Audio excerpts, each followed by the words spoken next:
نحمده ونصلی علی رسولہ الکریم اما بعد اعوذ باللہ من الشیطان الرجیم بسم اللہ الرحمن الرحیم۔ آج انشاءاللہ ذو الحجہ کے مہینے کے بارے میں بات کریں گے۔ اگلا مہینہ بہت اہم مہینہ ہے یہ، اس میں مسلمانوں کا تہوار، سب سے بڑا تہوار حج کا تہوار آتا ہے پورا، اور ساتھ میں قربانی جو اللہ کا پسندیدہ ترین ایک عمل ہے لوگوں کے لیے، وہ تو انشاءاللہ اس کے بارے میں بات کریں گے۔ تو سب سے پہلے اس مہینے کے کچھ دنوں کے بارے میں قرآن کریم کی کچھ آیات وہ انشاءاللہ آپ کے سامنے پیش کرتا ہوں۔ سورہ فجر، اس کی پہلی 4 آیتیں، قسم ہے فجر کے وقت کی اور 10 راتوں کی اور جفت کی اور طاق کی اور رات کی جب وہ چل کھڑی ہو۔ تو اللہ تعالیٰ نے ان کچھ خاص موقعوں کی قسم کھائی ہے کہ ان کی اہمیت زیادہ ہے بہت۔ اس میں جو جن 10 راتوں کی بات ہو رہی ہے وہ اس مہینے کی 10 راتیں، ذی الحجہ کی 10 راتیں، پہلی 10 راتیں۔ اس کے بارے میں صحیح بخاری میں ایک حدیث موجود ہے، تو اس سے اندازہ ہو جائے گا کہ ان 10 راتوں کی اہمیت کس قدر زیادہ ہے۔ آپ صلی اللہ علیہ وسلم نے ارشاد فرمایا، ان دنوں کے عمل، یعنی اسی مہینے کے ان دنوں کے عمل سے زیادہ کسی دن کی عمل کی اتنی فضیلت نہیں۔ لوگوں نے پوچھا اور جہاد میں بھی نہیں؟ آپ صلی اللہ علیہ وسلم نے فرمایا کہ ہاں، جہاد میں بھی نہیں، سوائے اس شخص کے جو اپنی جان و مال خطرے میں ڈال کر نکلا اور واپس آیا تو ساتھ کچھ بھی نہ لایا۔ یعنی جان اور مال سب اللہ کی راہ میں، یعنی جان بھی گئی، اور جہاد کا وہ لیول کہ جس میں وہ شہید بھی کر دیا گیا اور اس کا مال بھی سارا ختم ہو گیا، سوائے اس کے اور کوئی کام ان دنوں کی ویلیو کے برابر نہیں۔ اب دیکھیں، ہمیں اس کا علم ہی نہیں ہے جی علم اس کا؟ ذی الحجہ کے ان 10 دنوں کا کوئی علم ہے بھی یا نہیں؟ ان 10 راتوں کا کسی کو کوئی پتہ ہے بھی کوئی نہیں؟ انا للہ و انا الیہ راجعون۔ اور حالانکہ یہ ان کی اہمیت بالکل کلیئرلی ڈیفائن کر دی گئی، اور صرف ایسا ہی نہیں ہے کہ صرف ایسے ایک آیت اور ترجمے سے اور ایک حدیث سے میں نے آپ کے سامنے پیش کیا۔ ابھی آگے میں آپ کے سامنے انشاءاللہ پیش کرتا ہوں نبی صلی اللہ علیہ وسلم کے اپنے معمولات کیا رہتے۔ پھر پہلے اس کو اور دیکھ لیتے ہیں کہ کون سے دنوں کی بات ہو رہی ہے۔ پھر ایک اور صحیح حدیث آپ کے سامنے پیش کرتا ہوں۔ حضرت حفصہ رضی اللہ عنہا سے روایت ہے، فرماتی ہیں 4 چیزیں ایسی ہیں جن کا نبی کریم صلی اللہ علیہ وسلم اہتمام کرتے تھے۔ عاشورہ کا روزہ، ذی الحجہ کے پہلے 10 دنوں کے روزے، ہر مہینے 3 روزے، فجر سے پہلے 2 رکعت نماز۔ ادھر سے بھی پتہ چلتا ہے بڑا کلیئر کہ یہ ذی الحجہ کے مہینے کی بات تھی، ان کے 10 دنوں کی بات تھی۔ پھر ایک اور حدیث نبی کریم صلی اللہ علیہ وسلم کی ازواج مطہرات میں سے کسی سے روایت ہے، فرماتی ہیں نبی کریم صلی اللہ علیہ وسلم کی عادت مبارکہ یہ تھی کہ ذی الحجہ کے 9 دنوں کے روزے، عاشورہ کا روزہ، اور ہر مہینے 3 دن روزے رکھتے تھے، مہینے کے پہلے پیر اور جمعرات کو۔ روزوں کو بہت زیادہ اہمیت ہے، کیونکہ آپ کو پتہ ہے پہلے بھی یہ بات جب ہم روزوں کے بارے میں کر رہے تھے تو یہ بات بتائی گئی تھی کہ روزہ ایک ایسا عمل ہے جس کا اللہ تعالیٰ نے کہا ہے کہ اس کا بدلہ میں خود دوں۔ تو پتہ ہی چلتا ہے کہ نبی صلی اللہ علیہ وسلم کی زندگی اور صحابہ اجمعین کی زندگی جو ہے ان میں روزوں کی ایک کثرت ہوا کرتی، روزے بھی رکھتے تھے اور کام بھی سارے کیا کرتے تھے، جہاد بھی کرتے تھے، اپنی ساری چیزیں چلایا کرتے تھے۔ تو بہرحال آج کل گرمی زیادہ ہے تو انسان چلو پورے نہیں مطلب پورے نہیں تو ایک آدھ کچھ کوئی نہ کوئی کنٹریبیوشن ضرور ایڈ کر سکتا ہے۔ اچھا، پھر اس میں رسول اللہ صلی اللہ علیہ وسلم نے ارشاد فرمایا، میں عرفہ کے دن کے روزے کے بارے میں اللہ جل شانہ سے اس ثواب کی امید رکھتا ہوں کہ اس سے گزشتہ سال اور آئندہ سال کے گناہوں کا کفارہ ہو جاتا ہے۔ یعنی اگر اس ایک دن کا روزہ رکھ لیا جائے تو گزشتہ پورے سال کا اور آنے والے پورے سال کا بھی کفارہ ہو جاتا ہے۔ کم سے کم اس کی تو ایفرٹ کی جا سکتی، کم سے کم درجے میں۔ یہ عید سے ایک دن پہلے والا دن، یہ کوئی اتنی پریشانی کی بات نہیں۔ پھر اس کے بعد آ جاتے ہیں 11، 12، 13، یعنی 10، 11، 12، 13، یعنی 10 ذی الحجہ، عید والا دن، 11، 12، 13 ایام تشریق کہلاتے ہیں۔ پھر یہ سارے، اب اس میں کیا ہے کہ ان کے اندر پھر ممانعت ہو گئی کہ اس میں روزے نہیں رکھے جا سکتے۔ تو حدیث آتی ہے، اس میں فرماتے ہیں کہ حضرت ابو عبید رحمۃ اللہ علیہ فرماتے ہیں میں عید کے موقع پر عمر بن خطاب رضی اللہ عنہ کے پاس حاضر ہوا تو آپ رضی اللہ عنہ نے فرمایا 2 دن ایسے ہیں جن میں روزے رکھنے سے اللہ کے رسول صلی اللہ علیہ وسلم نے منع فرمایا، ماہ رمضان کے روزے رکھنے کے بعد جس دن تم روزہ افطار کرتے ہو، دوسرا دن جس میں تم قربانی کا گوشت کھاتے ہو۔ اسی کے ساتھ جوڑ کر کے صحیح بخاری کی ایک اور حدیث کہ نبی کریم صلی اللہ علیہ وسلم سے 4 باتوں پر مشتمل حدیث بیان کرتے تھے حضرت ابو سعید خدری رضی اللہ عنہ، اور فرماتے تھے کہ یہ 4 باتیں مجھے بہت اچھی لگتی ہیں، کوئی عورت 2 دن کی مسافت کا سفر شوہر یا محرم رشتہ دار کے بغیر نہ کرے، یعنی کوئی عورت اتنی دور 2 دن کا سفر ہو اتنی دور نہ جائے شوہر یا کسی محرم کے بغیر۔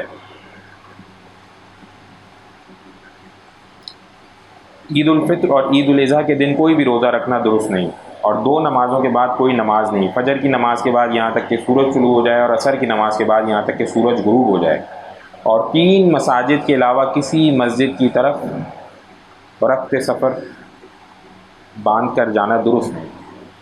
ایک مسجد حرم یعنی اللہ کے گھر، ایک مسجد اقصیٰ جدھر مسلمانوں نے جانا تو چھوڑ ہی دیے، وہی لوگ بیچارے جو ہیں جاتے رہتے ہیں اور مار کھا کھا کے پیچھے واپس یہی ایک چکر چلتا رہتا ہے، باقی مسلمانوں نے جانا ادھر چھوڑ دی، جبکہ 3 کا ذکر ہوا اور باقی کسی مسجد کا نہیں، بابری مسجد اور کوئی اور مسجد اور فلانا بادشاہی مسجد، ان ساری مسجدوں کا نہیں کہا، یہ صرف 3 مسجدیں، بحریہ ٹاؤن مسجد نہیں ادھر نہیں، فیصل مسجد ادھر نہیں، 3 مسجدوں کا ذکر ہوا، یہ دوسری مسجد ہو گئی، اور تیسری مسجد مسجد نبی، نبی صلی اللہ علیہ وسلم کی اپنی مسجد۔ ان 3 کے علاوہ پورا ارادہ کر کے سفر کرنا ہے، اس کا کوئی سینس نہیں بنتا، کوئی ریکوائرمنٹ نہیں، ادھر منع ہی کر دیا ایک طرح سے، یوں سمجھ جائیں کوئی مجبوری ہو گئی تھی فیصل مسجد کے قریب وہاں جا کے نماز پڑھ لی، بات اور ہے، صحیح بحریہ ٹاؤن کی مسجد کے قریب تو جا کے وہاں نماز پڑھ لی تو بات اور ہے، یعنی ادھر ایک بڑی مسجد بن گئی ہے، اس لیے لوگ جاتے ہیں خاص طور پہ دیکھنے کہ ہم ذرا دیکھیں کیا ہے۔ اب 11 12 13 یہ سارے منی میں ٹھہرنے کے دن ہیں، 10 11 12 13 10 بھی وہ جو حاجی حضرات ہوتے ہیں بہرحال ٹھہرتے منی میں ہی ہیں، تو ان دنوں میں روزہ کوئی نہیں، یہ سارے کھانے کے دن، چلیں شکر ہے اللہ تعالیٰ۔ مگر آگے کچھ لوگوں کو کہا کہ ان دن میں بھی روزہ رکھنا ہے، اب وہ کون لوگ ہیں دیکھیں، صحیح بخاری کی حدیث ہے، حضرت ابن عمر رضی اللہ عنہ سے روایت ہے، فرماتے ہیں نبی کریم صلی اللہ علیہ وسلم نے ایام تشریق میں کو روزے رکھنے کی اجازت نہیں دی سوائے اس شخص کے جس کو قربانی کا جانور نہ ملے۔ اچھا اس دور میں ایسا تھا کہ لوگ عمرہ اور حج کی نیت کر کے ساتھ جایا کرتے تھے، اور اگر کسی کے پاس قربانی کا جانور نہیں ہوتا تھا جو کہ اس کی ایک شرط ہوتی تھی، واجب ہوتا تھا، تو اس صورت میں اس کو روزے رکھنا پڑتے تھے، تو ان لوگوں کو روزہ رکھنے جائز تھا کہ عید کا دن چھوڑ کے پھر روزہ رکھیں تاکہ وہ جو چیز کم ہو گئی اس کو پورا کریں، لیکن باقی تمام لوگوں کے لیے نہیں۔ ہمارے لیے اس پورے دنوں میں اتنے یہاں تک کی باتوں میں سمجھ میں کیا آیا کہ ذی الحجہ کے پہلے 10 دن بہت اہم ہیں، جن میں 9 راتیں پہلی بہت اہم، ان 9 راتوں میں خصوصی طور کے اوپر اعمال کا زور بڑھ جاتا ہے، ان میں روزے رکھا کرتے تھے نبی صلی اللہ علیہ وسلم، اور آخری 9 ذی الحجہ کا تو روزہ بہت ہی اہم، یہاں تک ابھی ہمیں یہ پتہ چلے گا۔ یہ تمام مسلمانوں کے لیے، چاہے وہ حج پہ جا رہا ہو یا وہ حج پہ نہ جا رہا ہو، یہاں رہ رہا ہو۔ اب یہاں سے سلسلہ شروع ہوتا ہے کہ جو ہمارے لیے، ہم یہاں بیٹھے ہوئے لوگ ہیں، ہم کیا کرتے ہیں، ہمارے لیے تو اصل چیز ہے قربانی، تو قربانی کا چھوٹا سا ایک پس منظر سمجھ لیتے ہیں اور پھر انشاءاللہ آگے چلتے ہیں اس پہ۔ قربانی بیسیکلی شروع کہاں سے ہوئی؟ کیا کہا جاتا ہے کہ یہ حضرت ابراہیم علیہ السلام کی سنت۔ اب یہ کہاں سے شروع ہوئی؟ حضرت ابراہیم علیہ السلام حضرت اسماعیل علیہ السلام جو کہ ان کے بیٹے، ان کے بارے میں خواب میں دیکھتے ہیں کہ وہ ان کو ذبح کر رہے ہیں۔ اب چونکہ خواب جو ہوتا ہے نبوت کا 40واں حصہ ہوتا ہے، اور لیکن وہ جو نبیوں کے خواب ہیں وہ تو بالکل حکم کی طرح سے ہوتے ہیں، تو اب انہوں نے خواب میں دیکھا، اور خواب میں دیکھ کر کے انہوں نے حضرت اسماعیل علیہ السلام سے بات کہہ دی کہ بھئی میں تو دیکھ رہا ہوں کہ میں آپ کو ذبح کر رہا ہوں۔ تو انہوں نے بیٹا جس کو شعور تھا، تھوڑا تھے چھوٹے، شعور تھا، نبی تھے، وہ کہہ رہے ہیں کہ جو آپ نے دیکھا وہ پورا کریں۔ اللہ اکبر۔ آج کے ذرا بچے کو آپ کوئی تھوڑا سا تو ڈرائیں، بولتا ہے بھائی چھوڑو مجھے، کیا ہو گیا، تھوڑا سا تو بولے میں تمہیں باہر لے کے جاتا ہوں تو فلانا کام کرتا ہوں، وہ بھاگے گا ادھر، تو وہ کہتے ہیں کہ آپ مجھے ذبح کریں. سبحان اللہ. ہماری کیفیت دیکھیں, خدا نہ خواستہ ہم میں سے کسی کو یہ کہہ دیا جائے کہ تم اپنے بچے کو لے جاؤ ذبح کرو, تو انا للہ و انا الیہ راجعون. تو ہم سے تو بکرا نہیں ذبح ہوتا آج کل کے دور میں, بچہ تو بہت دور کی بات ہے. بکرے میں ہم اتنے بہانے ڈھونڈتے ہیں کہ کسی طرح سے میرے اوپر ہو نہ جائے فرض. اور اولاد, اس کے بارے میں ایسا حکم, اور وہ پہنچ گئے لے کر کے ذبح کرنے, حکم اللہ کا. اور پوری تیاری دیکھیں آپ کہاں تک ہوتا ہے, امتحان کہاں تک ہے اللہ کے نیک بندوں. پورا تیاری, چھری لے کر کے لٹا بھی لیا, چھری بھی تیز کر لی, گلے پہ لگا بھی دی, تو بس جیسے ہی پھیرتے ہیں تو وہ حضرت اسماعیل علیہ السلام برابر میں کھڑے ہو جاتے ہیں, دمبے سے تبدیل. سبحان اللہ. تو امتحان ایسا ہوتا ہے. اور حضرت ابراہیم علیہ السلام کے بارے میں تو ایک نہیں, ایسے بہت سارے واقعات, ایک نہیں بہت سارے واقعات. اور میں دیکھتا ہوں کہ اللہ تعالیٰ سے ان کا ایک الگ ہی تعلق. جب انہوں نے بتوں کے ساتھ بھی انہوں نے ایک کھیل کیا, اور سب سے بڑے بت کو چھوڑ کر کے تمام بتوں کو توڑ دیا, اور بڑے والے بت کے کندھے کے اوپر انہوں نے وہ ہتھوڑا یا جو بھی کلہاڑا لٹکا دیا. جب انہوں نے پوچھا کہ بھئی کس نے توڑا, تو ان کا بھئی دیکھو اسی سے بڑا ہے, ان سے پوچھو کس نے توڑا. جب وہ لوگ جمع ہوئے اور انہوں نے پوچھا بھئی کس نے توڑا ان کو, تو اس نے بڑے والے کے ڈال دیا تھا, جو بڑا ہے اس سے پوچھو کس نے توڑا ان کو. تو وہ بڑا, تو وہ خود کہتے ہیں حضرت ابراہیم علیہ السلام سے کہ تم جانتے ہو یہ بولتا نہیں ہے. تو پھر حضرت ابراہیم علیہ السلام کہتے ہیں اوف ہے تم لوگوں کے اوپر جو نہ بولتا ہے نہ سنتا, اور تم اس کو کہتے ہو کہ یہ خدا ہے. اس کی سزا میں بھی ان کو کہا کہ آگ میں ڈالیں گے. اور قرآن کی آیتیں ہیں کہ اللہ کا حکم, آگ ابراہیم کے لیے ٹھنڈی ہوگی. تو ابراہیم علیہ السلام نہیں کہہ رہے اللہ مجھے بچا لے ان سے, اللہ کہہ رہے نہیں آگ ٹھنڈی ہو جا. تو اسی طرح سے یہاں کے اوپر بھی کوئی نہیں, جا کے پہنچ گیا ذبح کرنے کے لیے, اور بچہ جو ہے وہ برابر میں کھڑا ہو گیا. اور آج تک یہ تو پتہ نہیں کتنے سو سال پرانا واقعہ ہے, پتہ بھی نہیں ہے کتنے سو سال پرانا ہے, اور آج تک دیکھیں یہ سنت زندہ ہے ماشاء اللہ کو. اور اللہ تعالیٰ کو اتنا پسند ہے آج تک یہ سنت زندہ ہے, اور مسلمانوں کی صورت میں زندہ ہے. یہ سب سے خوبصورت بات ہے. حالانکہ حضرت ابراہیم علیہ السلام کو تمام اہل کتاب مانتے ہیں, اس کے باوجود بھی الحمدللہ زندہ ہمارے ساتھ ہے. تو بہرحال اس کی فضیلت کے بارے میں بات کریں گے, تو قرآن کی کچھ آیتیں آپ لوگوں کے سامنے پڑھوں گا اس موقع کے اوپر. سورہ حج کی آیتیں, اور ہم نے ہر امت کے لیے قربانی اس غرض کے لیے مقرر کی ہے کہ وہ ان مویشیوں پر اللہ کا نام لیں جو اللہ نے انہیں عطا فرمائے ہیں, لہٰذا تمہارا معبود بس ایک ہی ہے, چنانچہ تم اسی کی فرما برداری کرو. اور خوشخبری سنا دو ان لوگوں کو جن کے دل اللہ کے آگے جھکے ہوتے ہیں, جن کا حال یہ ہے کہ جب ان کے سامنے اللہ کا ذکر کیا جاتا ہے تو ان کے دلوں پر روب طاری ہو جاتا ہے, اور جو اپنے اوپر پڑنے والی ہر مصیبت پر صبر کرنے والے ہیں, اور نماز کو قائم کرنے والے ہیں, اور جو رزق ہم نے انہیں دیا ہے اس میں سے اللہ کے راستے میں خرچ کرتے ہیں. اور قربانی کے اونٹ اور گائے کو ہم نے تمہارے لیے اللہ کے شعائر میں شامل کیا ہے, تمہارے لیے ان میں بھلائی ہے. چنانچہ جب وہ ایک قطار میں کھڑے ہوں ان پر اللہ کا نام لو, پھر جب ذبح ہو کر ان کے پہلو زمین میں گر جائیں تو ان کے گوشت میں سے خود بھی کھاؤ, اور ان محتاجوں کو بھی کھلاؤ جو صبر سے بیٹھے ہوں, اور ان کو بھی جو اپنی حاجت ظاہر کریں. اور ان جانوروں کو ہم نے اسی طرح تمہارے تابع بنا دیا ہے کہ تم شکر گزار بنو. اللہ کو نہ ان کا گوشت پہنچتا ہے نہ ان کا خون, لیکن اس کے پاس تمہارا تقویٰ پہنچ. تو پتہ چلا کہ اللہ تعالیٰ سے کا ڈر, جیسے روزے تھا نا, روزے تم اس لیے رکھو کہ تقویٰ حاصل کر سکو, اسی طرح سے قربانی تم اس لیے کرو کہ اللہ تعالیٰ تقویٰ, کیسے اللہ تعالیٰ کو حکم مانتے ہو اور چلتے ہو. تقویٰ ہی تھا نا جو اپنے بیٹے کے اوپر اللہ کا ڈر تھا نا, چھری لے کے پہنچے. ویسے ہی آج ہمارے اوپر بھی ہے, الحمدللہ تبدیل ہو گیا جانور سے, ورنہ تو کام ہو گیا. شاید ہی ہم میں سے کوئی ایک بھی کھڑا ہو جاتا کہ جو میں کرنے لگا. انا للہ و انا الیہ راجعون. الحمدللہ رب العالمین, اللہ تعالیٰ نے ہمارے لیے آسان فرمایا. ادھر سے ہمیں پتہ چلا ہمارے اوپر یہ قربانی جو ہے وہ بہت اہم ہے. اب دیکھیں یہ حدیث میں بہت اہم پڑھنے جا رہا ہوں, اور آپ تمام حضرات سے گزارش ہے کہ اس کو غور سے سنیے گا.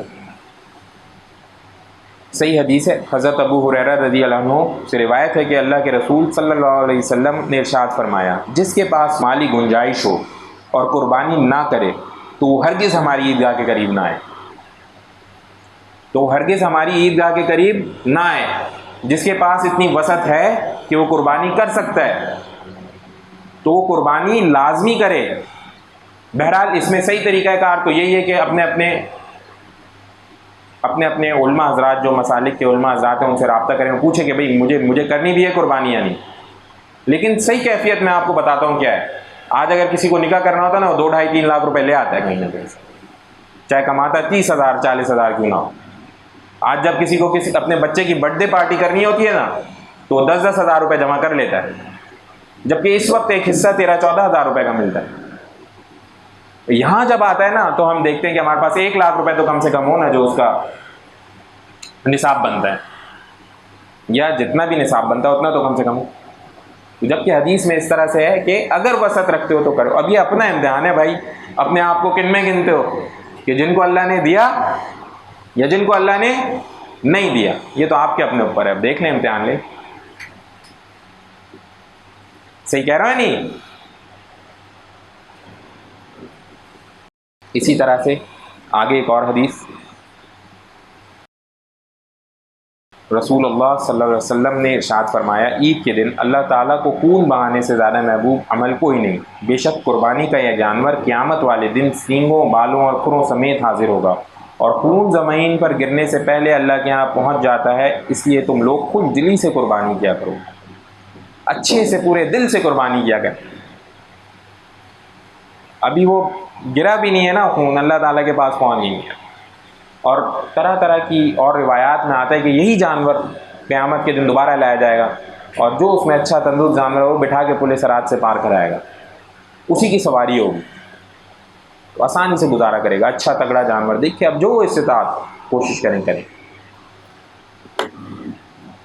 پھر ایک اور موقع کے اوپر آپ صلی اللہ علیہ وسلم نے ارشاد فرمایا، اللہ جل شانہ کے ہاں دنوں میں سب سے بہترین دن قربانی عید الاضحیٰ کا دن ہے. ٹاپ لیول ڈے ہے، ٹاپ لیول ڈے.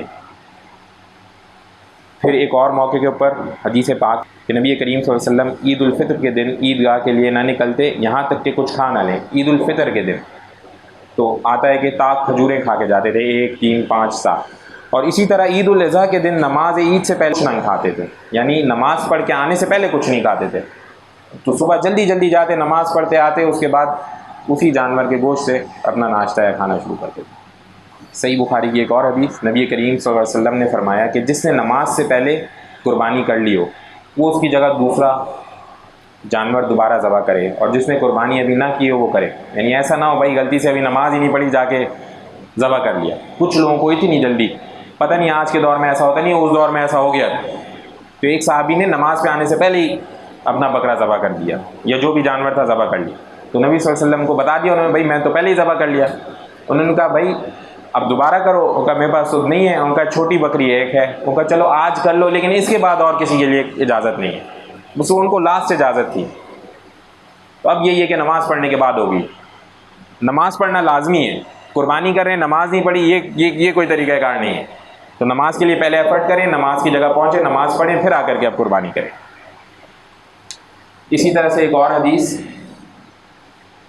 جابر رضی اللہ عنہ کہتے ہیں کہ ہم نبی کریم صلی اللہ علیہ وسلم کے ساتھ حدیبیہ میں اونٹ کو 7 آدمیوں کی طرف سے قربان کیا کرتے تھے، اور گائے کو بھی 7 آدمیوں کی طرف سے قربان کیا کرتے تھے. یعنی ان میں 7 حصے ہو سکتے. عام طور پہ تو آج کل ماحول ہے، ہمیں پتہ ہے 7 حصے ہوتے ہیں، حصہ ڈالا جا سکتا ہے. کوئی بندہ نہیں پوری استطاعت رکھتا ہے، حصہ ڈال دے. نبی کریم صلی اللہ علیہ وسلم نے فرمایا، جو شخص ذو الحجہ کا چاند دیکھ لے اور وہ قربانی کرنے کا ارادہ رکھتا ہو تو وہ اپنے بال اور ناخن نہ کاٹے حتیٰ کہ قربانی کر لے. حتیٰ کہ قربانی کر لے. بال اور ناخن نہ کاٹے حتیٰ کہ قربانی کر لے. اب دیکھیں ہماری جو ساری محنت ہے اسلامک لیڈرز میں وہ کیا ہے؟ نبی صلی اللہ علیہ وسلم کی اطاعت. نبی صلی اللہ علیہ وسلم کی اطاعت کا مطلب تو یہی ہے کہ ہمیں ایک چھوٹی سی بھی چیز پتہ چلے گی انشاءاللہ ہم پوری کوشش کریں گے اسے پالیں. اب یہ بالکل واضح حدیث ہے، اتنی سمپل سی، کچھ کرنا ہی نہیں ہے. مطلب جس بندے کا ارادہ ہو گیا مجھے قربانی کرنی ہے، وہ بس ذی الحجہ جیسے ہی شروع ہونے والا ہے اس سے 1 آدھ دن پہلے اپنے بال بنوا لے، ریڈی ہو جائے، فریش ہو جائے. اب عید والے دن جب قربانی کر لے گا اس کے بعد باقی دوبارہ ہو تو کوئی نہیں، نبی صلی اللہ علیہ وسلم کی سنت پوری ہو جائے گی. جو حج کر رہا ہے بندہ وہ بھی جب احرام باندھ لیتا ہے تو اس کے اوپر بال کاٹنا حرام ہو جاتا ہے، ناخن تراشنا حرام ہو جاتا ہے جب تک اس کا احرام کھل نہ جائے. بہت بڑا عمل ہے یہ. وہ تو حاجی بہت بڑا عمل ہے. تو انشاءاللہ امید ہے یہ بھی اس کا اہتمام کریں گے. اب ایک اور اہم حدیث اس موقع کے اوپر بیان کرتا ہوں تو انشاءاللہ سمرائز کر لیں گے اور کچھ اہم سوال جواب بھی دیکھ لیں گے انشاءاللہ. تو صحیح حدیث ہے، نبی کریم صلی اللہ علیہ وسلم فرماتے ہیں کہ تم لوگوں کے کھیلنے کودنے کے لیے 2 دن مقرر تھے. اسلام سے پہلے بھی 2 دن مقرر تھے، یا شروع کے دنوں میں 2 دن مقرر تھے. اللہ تعالیٰ نے انہیں ان سے بہتر دنوں میں تبدیل کر دیا ہے، یعنی عید الفطر اور عید الاضحیٰ کی صورت میں. مگر آج کل تو پتہ نہیں کتنے دن جو ہیں وہ کھیل و کود و تفریح کے ہو گئے. خاندان میں جتنی برتھ ڈیز ہیں وہ ساری کی ساری کھیل کود کی ہو گئی، شادیاں کھیل کود ہو گئی ہیں، روز روز انجوائمنٹ. وہ شادی ہو رہی ہے، ڈھول باجے، وہ پتہ نہیں کیا کیا ہو رہا ہے. وہ بھائی کھیل کود کے مسلمانوں کے 2 دن تھے صرف، باقی دن محنت کرنی تھی، کام کرنا تھا. تو انفارچونیٹلی اب تو جس کا جتنا بڑا خاندان، جتنی زیادہ لوگ جاننے والے رشتہ دار آس پاس، اس کے اتنے ہی زیادہ دن کھیل کود تماشوں کے. Happy birthday to you, اور جی تو کیا کہتے ہیں اس کو، مایو کر لیتے ہیں، مہندی کر لیتے ہیں، اور کچھ رہ گیا ہو تو وہ بھی کر لیتے ہیں. لیکن اللہ کو یاد کر کے اور اللہ تعالیٰ سے مدد مانگنے کا ہمارا اسی نہیں ختم ہو گیا. تو بھائی واپس سے جاگنا، انشاءاللہ جاگیں گے نا. تو اب کچھ کرنے کے کام یہاں سے پتہ چلتے ہیں، اس کو کوئکلی ریوائز کر لیں گے انشاءاللہ، اور پھر آگے دیکھ لیتے ہیں کچھ آج کل کے موقع کے اوپر جو الٹی سیدھی باتیں ہوتی ہیں اس تہوار پہ، وہ بھی ذرا دیکھ لیتے ہیں. پہلی بات تو یہ پتہ چل گئی، پہلے 10 دنوں کی بہت زیادہ اہمیت ہے. ان میں راتوں کو روزے رکھے جا سکتے ہیں، نبی صلی اللہ علیہ وسلم روزہ رکھتے تھے. اور نیک کام کیا کیے جا سکتے ہیں، اللہ کی راہ میں مال خرچ کیا جا سکتا ہے، لوگوں کی کچھ مدد کی جا سکتی ہے، کوئی چھوٹی بہت تبلیغ کی بات ہو سکتی ہے تو وہ کی جا سکتی ہے، کوئی بھی نیکی، رشتہ داروں کو کچھ تحفہ تحائف دیے جا سکتے ہیں. نیکی کے کام ان 10 راتوں کے لیے اہمیت رکھتے ہیں. دوسری بات کیا پتہ چلی، اگر پہلے 9 دنوں میں روزے رکھ لیے بہت اچھی بات ہے، لیکن 9ویں کا روزہ انشاءاللہ کوشش کرنا ہے کہ رات میں رکھا جائے، عرفہ کا روزہ انشاءاللہ. یہ دیکھیں یہ کیا ہوتا ہے، اس سے کیا ہوتا ہے، یاد رکھیں، اس سے ٹریننگ ہے، یہ ٹریننگ پیریڈ ہے. روزہ رکھنا ایک کام ہے نا اپنے اوپر، ڈیولپمنٹ ہے نا یہ ایک، کہ صبر کرو، دیکھو قوت کیسی ہے، قوت مرد کے اندر کیا قوت ہے، آؤ جی چیک کریں. تو اگر یہ اب کسی ایک اللہ والے بندے نے مجھ سے پوچھا بھئی یہ ہمیں جہاد کا حکم کیوں نہیں کرتے، اگر ہمیں جہاد کا حکم کریں ہم جائیں جہاد کرنے. میں نے کہا بھائی بات یہ کہ دیکھو 5 وقت کے فرض نماز کا حکم تو کرتے ہیں نا، یعنی وہ تو بالکل واضح ہے نہیں، جہاد کا چھوڑو ابھی، وہ 5 فرض نمازوں کے لیے جا نہیں سکتے، جہاد کے لیے کہاں سے جاؤ گے؟ کیا بات ہے، صحیح ہے نہیں ہے؟ فجر کے لیے اٹھا نہیں جاتا ہم سے جو گھر کے پاس ہے مسجد، ہمیں کہتے ہو جاؤ بھائی جا کے بیت المقدس فتح کر لو. ارے بھائی سونے دو اللہ کے بندوں، کیا کرتے ہو؟ کوئی کہہ بھی دے گو، کہہ رہے نماز بلاتے روز صبح دوپہر شام، آ جاؤ بھائی کامیابی کی طرف، ابھی سو رہے ہیں صبر کرو. تو کہہ رہے ہو جہاد کرنے چلے جاؤ، بولے گا بھائی آپ ہی جاؤ پہلے. ہوتا تھا نا ایسے. اسی طرح سے قربانی کوشش کریں، لازمی کریں، جن لوگوں کے پاس استطاعت ہے وہ کوشش کریں قربانی. اور مجھے یقین ہے کہ کسی طرح اگر قربانی کر لی تو انشاءاللہ اللہ تعالیٰ اگلے سال حقیقتاً توفیق عطا فرمائیں گے کہ کرو قربانی انشاءاللہ. اپنے ارد گرد کے لوگوں میں دیکھیں جس کو لگتا ہے کہ صاحب استطاعت ہیں اور پھر بھی نہیں کرتے، کسی غفلت کی وجہ سے، سمجھا نہیں، پڑھا نہیں، بھول گئے، تو کوشش کریں ان کو یاد دہانی ضرور کرائیں کہ بھئی آپ بھی ذرا سا قربانی کریں، یہ اللہ تعالیٰ نے حکم کیا ہے.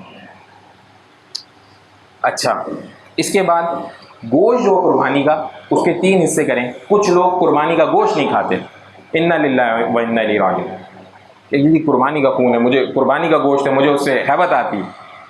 یقین مانیں میرے خاندان میں ایسے ایک عادت رات ہے، قربانی کا گوشت کھانا یہ بھی ثواب، نبی صلی اللہ علیہ وسلم کی سنت، وہ آ کے کھاتے اس سے تھے، یہ سوچ کے کھائیں کہ نبی صلی اللہ علیہ وسلم کھایا کرتے تھے یہ گوشت. تو کم سے کم اس کے 3 حصے کریں، اگر ہو سکے تو 3 حصے کریں، ورنہ سارا بھی خود کھا لیں تو کوئی نہیں. 3 حصے کریں، کچھ غریبوں محتاجوں میں دیں، کچھ رشتہ داروں میں دیں، جاننے والوں میں دیں، کچھ اپنے لیے رکھیں.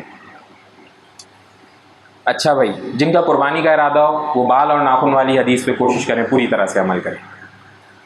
آخری اور بڑی اہم چیز، عید الفطر اور عید الاضحیٰ کا دن، یہ واقعی میں وہ دن ہے جدھر فیملی کے ساتھ، دوستوں کے ساتھ، احباب کے ساتھ انجوائے کریں، اس میں خوشی منائیں. آج کل کچھ باطل چیزیں جو بے انتہا عام ہوئی ہوئی ہیں، اور وہ بڑی سمجھنے کی باتیں. ایک پہلے نمبر پہ کیا ہے، لوگ حج کرنے جاتے ہیں، لوگ کہتے ہیں کہ یار حج پہ پیسے اتنے خرچ کرتا ہے، اس سے بہتر ہے کسی غریب کو دے دے. پے در پہ حج کیے چلا جا رہا ہے، پچھلے سال کیا تھا، پھر اس سال کر رہا ہے، پھر اس سال کر رہا ہے، اب تو خیر 2 سال سے انہوں نے پابندی لگا دی، صرف اپنے ہی لوگوں کو حج کرنے دیتے ہیں. تو لیکن پہلے یہ باتیں ہوا کرتی تھی، حج بار بار کر رہا ہے، عمرے بار بار کر رہا ہے، سو کیا غریبوں کو پیسے دے دے. تو یاد رہے حدیث، نبی صلی اللہ علیہ وسلم نے فرمایا پے در پہ حج کرنا ایسا ہے جیسے حج و عمرے کرنا، گناہوں کو ساروں کو مٹا دیتا ہے اور ساتھ ساتھ مال میں بھی اضافہ و برکت فرماتا. تو بھائی جو بندہ عمرے اور حج یوں کر رہا ہوتا ہے نا، تو جا کے کبھی دیکھیں تو وہ اللہ کے راہ میں خرچ بھی کیسے کر رہا ہوتا. اور جو اکثر یہ باتیں کر رہے ہوتے ہیں نا، ان کو بھی ذرا جا کے دیکھیں وہ اللہ کی راہ میں خرچ کیسے کر رہے ہوتے، تو لگ پتہ جائے گا کہ حقیقت کیا ہے. تو جو اللہ تعالیٰ نے اپنے اوپر مطلب جس پہ فرض کر دیا ہے وہ کر سکتا ہے، وہ اپنا فرض پہلے پورا کرے. اور یہی اللہ تعالیٰ کا حکم ہے. آپ چاہ کے بھی سارے لوگوں کے لیے گھر بنا نہیں سکتے، سبوں کو کھانا کھلا نہیں سکتے، تو سب سے پہلا کام اپنا فرض تو پورا کر لینا، یہ تو اس کے بعد سوچ لیں گے کہ دوسروں کا کیا کرنا ہے کیا نہیں کرنا. اسی طرح سے دوسرے نمبر کے اوپر قربانی کرنے کی کیا ضرورت ہے، لوگوں کی مدد ویسے ہی پیسوں سے کر دو. انا للہ و انا الیہ راجعون. وہ بھائی لوگوں کی ذمہ داری آپ نے لی ہے، آپ نے لی ہے. کس نے لی ہے کوئی بندہ ادھر وہ بولے میں نے لی ہوئی ہے سارے لوگوں کی ذمہ داری. کس کی ذمہ داری ہے ان کو کھلانا پلانا پالنا؟ کس کی؟ زور سے بتائے نا، اللہ کی ذمہ داری ہے. تو ہمیں اپنا کام کرنا چاہیے نا، انشاءاللہ اللہ اپنا کام خود کر رہے ہیں. ہمارا کرنے کا کام کیا تھا؟ قربانی. بس جو اپنے کرنے کا کام ہے اس پہ دھیان دیں. ان کو انشاءاللہ اللہ تعالیٰ نے پہلے بھی سنبھالا تھا، اللہ تعالیٰ ان کو بعد میں بھی سنبھالیں گے. ان کی فکر کم کریں. اسی طرح سے تیسری چیز، جانوروں پہ بڑا ظلم ہوتا ہے اور اتنے سارے جانور ذبح کر دیے جاتے ہیں اور جانور ختم ہو رہے ہیں اور پتہ نہیں کیا کیا کہانیاں ہیں اس کے اوپر بھی. انا للہ و انا الیہ راجعون. اگر ایسا ہوتا، واقعی ایسا ہوتا، تو آج تو کتے زیادہ ہونے چاہیے تھے نا. ان کو کون ذبح کرتا ہے؟ اتنے پیدے بھی اتنے سارے ہوتے. بکری تو پورے سال میں جا کے 1 2 3 بچے کوئی دیتی ہے، وہ تو ختم نہیں ہو رہے. تو بھائی یہ جو حلال کام ہوتا ہے نا، حلال، اس میں اللہ تعالیٰ کی طرف سے بڑی برکت ہوتی. تو اللہ تعالیٰ کی طرف سے برکت اتنی زیادہ ہے، یہ جانور خود ہی اتنے ہوتے رہتے ہیں. آپ ذبح کرتے ہیں ہر سال پکڑ کے، پھر وہ اگلے سال اتنے، پھر ذبح کرتے ہیں، پھر وہ اتنے، یہ نہیں ختم. کتوں کو تو ہم نہیں ذبح کرتے، پھر بھی اتنے ہی نہیں ہوتے. دیکھو آپ کے کچھ ہوتے ہیں پھر ختم ہو جاتے ہیں، ورنہ تو ابھی ان کو کوئی ذبح تو نہیں کرتا، تو ہر گلی میں بھرے ہوئے ہونے چاہیے، ادھر ادھر بھاگتے دوڑتے پھرنے چاہیے. ایک مخصوص ہوتے ہیں پھر ختم ہو جاتے. تو یہ کوئی چکر نہیں ہے، اپنے کرنے کا کام، اپنے کرنے کا کام ہے. ہم تو اللہ کے نام پہ ان کو حلال کریں گے انشاءاللہ. ایک اور جو بات بالکل عجیب و غریب سی ہے، وہ کیا ہے، گھر میں ایک بندہ قربانی کر لے گا کہ بھئی ہمارے گھر کی ہوگی قربانی. ایسا نہیں ہے بھائی. اگر سارے لوگ اس قابل ہیں کہ وہ قربانی کر سکتے تو ساروں نے قربانی کرنی ہے، ساروں نے قربانی کرنی ہے.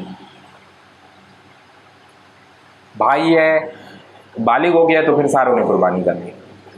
نفلی قربانی بھی آ جاتی ہے. کسی کو اللہ تعالیٰ نے زیادہ مال عطا فرمایا، وہ کیا کرے، نبی صلی اللہ علیہ وسلم کی طرف سے بھی قربانی کرے، دیگر مسلمانوں کی طرف سے قربانی کرے، امت کے باقی لوگوں کی طرف سے قربانی کرے. تو سمجھیں نا، انشاءاللہ اس کا پورا اہتمام کریں گے نا انشاءاللہ. اور ان سارے باطل مفروضاتوں میں نہیں پڑیں گے انشاءاللہ، پکی بات ہے نا. ایک چھوٹی سی دعا کر لیں. یا ارحم الراحمین یا ارحم الراحمین یا ارحم الراحمین، اللہم صلی علی محمد وعلی آل محمد، اللہم اعنی علی ذکرک و شکرک و حسن عبادتک، ربنا علیک توکلنا و الیک نبنا و الیک المصیر، ربنا لا تجعلنا فتنة للذین کفروا واغفر لنا ربنا انک انت العزیز الحکیم. یا اللہ رب العالمین ہمارے گناہوں کو معاف فرمائیں. یا اللہ خیر و عافیت سے خوب اچھے سے ہمیں تیاری کر کے اس مہینے کو گزارنے کی توفیق عطا فرمائیں. یا اللہ ہم تمام لوگوں کی تمام نیک جائز حاجات پوری فرمائیں. یا اللہ پورے امت مسلمہ کو اپنے حفظ و امان میں رکھیے. سمعنا و اطعنا غفرانک ربنا و الیک المصیر برحمتک یا ارحم الراحمین.